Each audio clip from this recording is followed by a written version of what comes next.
Hello everyone, my name is Zubida Nummer and I am happy to be here at the QGIS Open Day. First, I would like to thank Amy for inviting me and thank you all for tuning in to our presentations.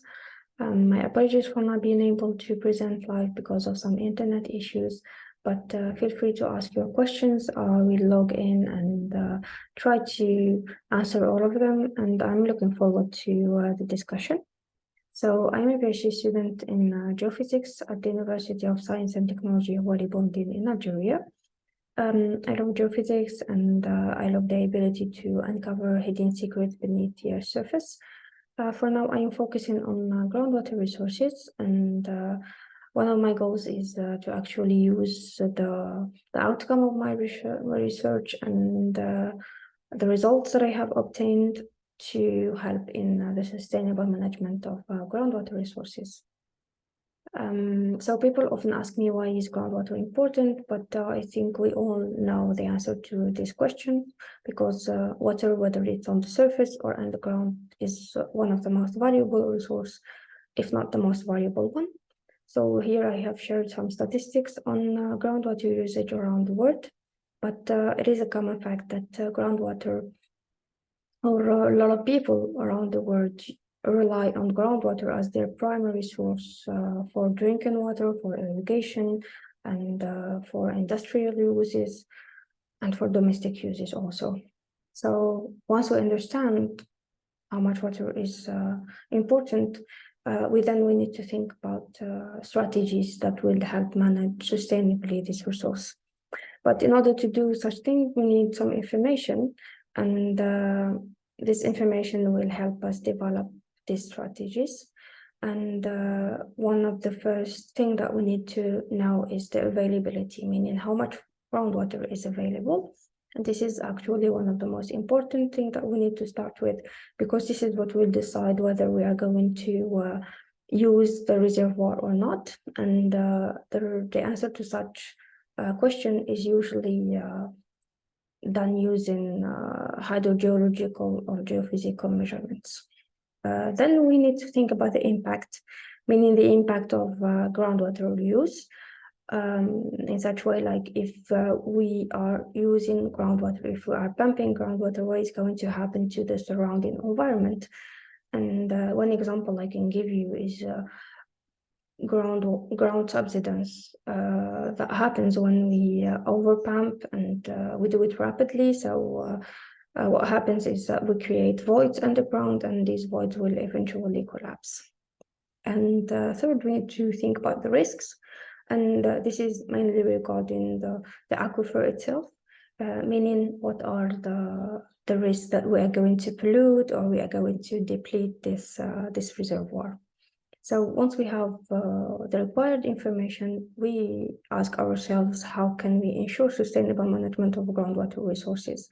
And in general, we integrate many information and data, and we end up with implementing a strategy that will help us use the groundwater in a sustainable manner. And these strategies are usually dependent on the area. So each area has its own strategy depending on the various features of the groundwater itself and the surrounding environment. For this presentation, we are going to focus mainly on water for crops. So as we have mentioned previously, 70% of all freshwater withdrawal is used for irrigation around the world. And this may seem huge, but it is huge, but there is nothing we can do about it, because irrigation is what provides food for a growing population all around the world. And this population will continue to grow and will continue to have to need more water for irrigation. And what we can do instead is think about the efficient irrigation practices. And what we are thinking about is growing more crops while using less water, of course. And there are some strategies that we can use to achieve that, like using drought-resistant crop varieties. We can implement agroforestry practices, or we can integrate livestock and crop production. So there are other techniques that we can use, but one thing is for sure that if we need to look for the right strategy that we are going to implement in a certain area, we need data. And when it comes to data, the one that is usually used is remote sensing and satellite imagery that are freely available, and also weather and climate data, of course, because we are thinking about water and thinking about irrigation. And of course, with data comes softwares, and we usually think about open source software that we can use to process the data that we have downloaded, and to try and transform the data into something that we can actually use to advise farmers in their irrigation practices. And one of the most interesting software that I can think of is QGIS, of course. So now we talk a bit about the WaPOR portal, which is a free and open access platform that is developed by the Food and Agriculture Organization of the Mitidja Nation. It provides actually 3 levels of data sets that are driven from remote sensing data, and these are ready to use data to analyze crop water productivity, and it is mainly focused on Africa and North African and Middle Eastern area. The platform itself provides a lot of tools that can help you visualize, analyze, and download the data. And if you are interested and want to know more about the WaPOR platform and how we can use it to assess water productivity, I really advise this open course, and it's really interesting. It's called Water Productivity and Water Accounting using WaPOR. It's on the open courseware IHE Delft platform, and it is free. It's self-paced, and as a bonus, you get a free certificate at the end. So if you are interested, you can check this and follow the really interesting exercises and explanation.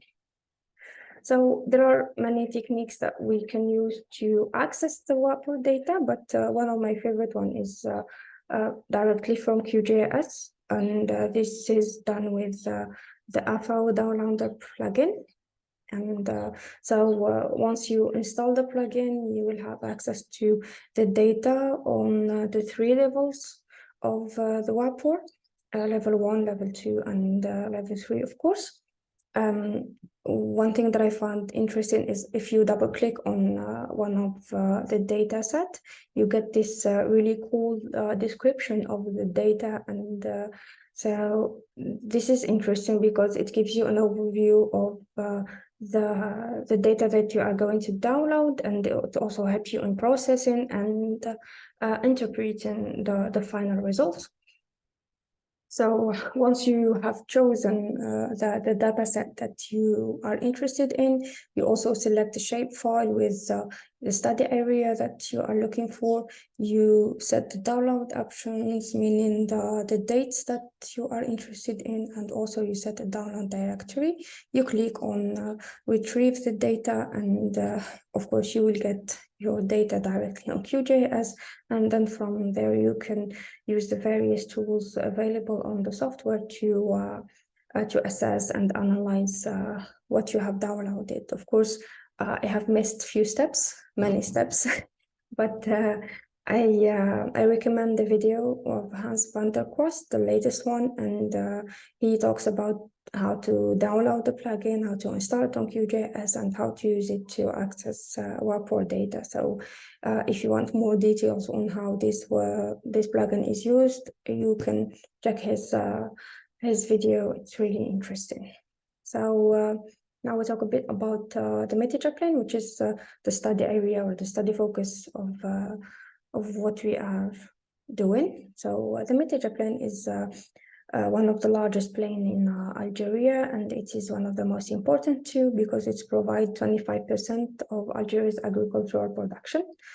And when we talk about agricultural production, we mean water, and in this area, we are using mainly groundwater for irrigation. So in this plain, we have two groundwater aquifers that are currently being used for irrigation, for industrial use, and also for domestic uses. So we have a deeper one and a shallow quaternary one. And in this map here, we can see the number of wells that are drilled in the plain, and the blue ones are the ones used for irrigation. And you can see that most of the wells in this area are used for such uses. So for the remaining of the presentation, we're going to focus on this area here in the eastern part of the plain, because we have encountered several problems regarding groundwater quality and quantity.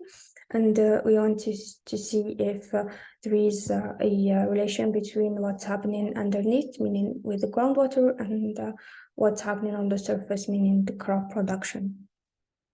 So some of the issues that we encounter in this area is the seawater intrusion, which is when the salt water from the sea enters into the aquifer because of the over-pumping. And we have the upwelling of deeper waters. When you have two aquifers, one shallow, one deep, there is an interaction between the two of them, and eventually one can contaminate the other if there is a pollution problem. And we have a surface water and groundwater interaction. This is mainly happening on rivers, and this is dangerous when the river is polluted, as it can pollute also the groundwater. Now, a short overview of geophysics, because this is what I do. So for my research project, I used hydrogeophysical tools to try and understand the aquifers that exist within the study area. And what we wanted is to monitor and understand the dynamics of this groundwater resource. And the idea is that geophysics is an easy to implement tool that can help us get an idea of what's happening beneath the earth regarding the groundwater in areas where we don't have any data, any in situ data that we usually acquire by drilling, that cost a lot of money and a lot of time. To do so, what we usually do is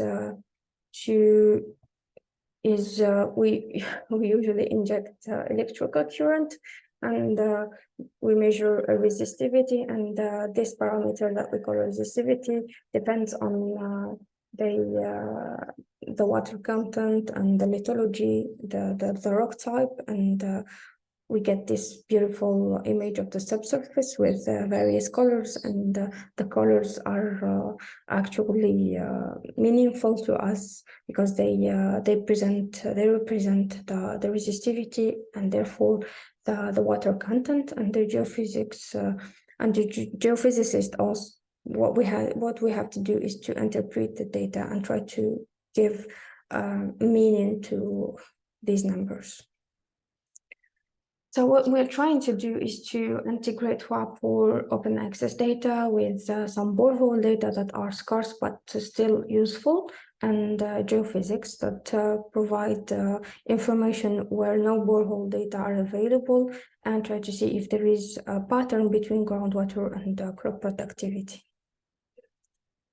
So this is one of the data that I have downloaded using the plugin. It is the actual evapotranspiration and interception, which is a parameter that is related to crop production. And the green areas represent areas with high crop or high evapotranspiration, and the white ones are where no crops are being grown on, or less crops are being grown. And I have put here some of the groundwater extraction rates from some boreholes that are in the area. And as we can see here, there is like a certain correlation, because here we have the highest amount or the highest levels of evapotranspiration, and it corresponds to areas where groundwater extraction rates are really high. And this means that all the groundwater that is being exploited or pumped in this area are used for irrigation. However, we can still have other areas where we still have high groundwater extraction rate, but less evapotranspiration. And in these areas here, we actually have high evapotranspiration, but no data to compare to. So what we can say is that we can identify high groundwater consumption using this technique, where actual evapotranspiration data can display areas where crops and vegetation are consuming large amount of groundwater, like in this area here. We can also locate low actual evapotranspiration and interception, and the high consumption area, meaning that places where we have high demand for water, but we are producing less, if we can say. But this can be related to the groundwater quality. Maybe we are pumping a lot of water, but we are not using it, but the quality is bad, so it doesn't grow crops. Or also it can be because we are pumping water, but we are not using it for irrigation. This also can be helpful in detecting potential illegal extraction areas, because in certain areas because we can see here, we have some actual evapotranspiration, meaning that we have some crops that are being grown here, and but we don't have any corresponding borehole data that can confirm this extraction. So what we can do is that we can assume that here we can find other wells that are being used to pump water in order to grow crops. And usually these wells are illegally drilled, and we need to find these areas, and we need to have the exact number of wells that exist in the area in order to develop a good strategy to manage the groundwater. And if we zoom into the first rectangle, we can see here that we have some point where we are not extracting that much water, but in some other areas we are extracting a lot of water, but we are not getting the actual evapotranspiration that is supposed to appear. So we thought about, of course, as we said, about the fact that the wells are used for something else than irrigation, but this was not the case. So we thought about the groundwater quality, and what we did is that we compared with the areas where saltwater intrusion is happening. So if you see here, this red line here represents the area that is contaminated by saltwater intrusion, meaning that here we have salted water. This area here we have brackish water, and from this area here we have fresh water. So in these parts here where we are using a lot of water but producing less, it is mainly related to the fact that the groundwater is of poor quality, and it is not useful for growing crops. So this is one of the theories. Of course, we don't know for sure, but we will dig more into this in order to explain it better. And yeah, so this is only one of the data set that we uploaded and we downloaded and used from the WaPOR. There are other data sets that are really useful, and we'll see what they are going to provide as information regarding the groundwater and the crop productivity. So I was thinking about ways to integrate the WaPOR datasets and QGIS for comprehensive crop and groundwater management. And I thought about web-based application and mobile application that can be used by farmers, water managers, and other stakeholders, and access the real-time information on crop productivity and water consumption. This is really good because we need to help farmers in choosing the right irrigation practices, and this can be a useful tool for them to manage their crop and their groundwater consumption. So that was all for me, and what I want you to do is to be part of the solution, because we all have our responsibilities, and what we can do is reduce food waste and save water. And by reducing food waste, you automatically save the water because you are reducing the amount of water used for irrigation. And these are some tips, and I'm sure you all have your tips on how to help, and how to help in the sustainable management of our resources. So I really hope we can do something together toward this, because this natural resource is our responsibility, and we all need to protect it, and we all need to work toward a common solution, because this is not a one country problem. It is global, and it is our responsibility for all to try and find solutions, or at least if we don't find solutions, we save water and reduce the food waste. So thank you for your attention, and if you have any questions, please feel free to contact me via my email, or just ask your question on the chat, and I will try to answer them all. Thank you very much.